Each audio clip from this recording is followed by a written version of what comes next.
Ito, umiikot na siya ang kabila. Diba?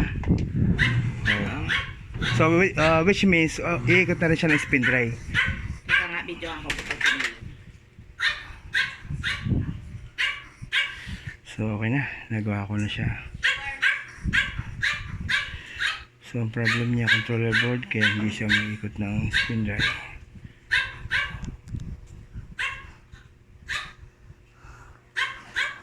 Mabuti repairable ko pa yung board niya. Tama, hugutin ko ulit ha.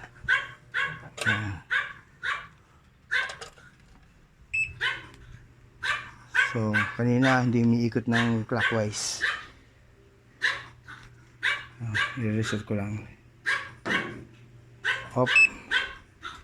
Power on. Tapos start. So, yan. Ikot siya ng clockwise, counterclockwise. Diba? So, kanina hindi umiikot ng clockwise. So, hindi rin umiikot yung spin dryer mo. Tingnan mo, may spin dryer ko ngayon.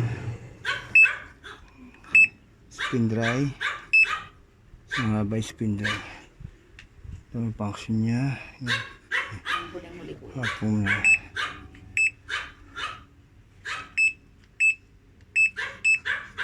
Yan, spin. Start.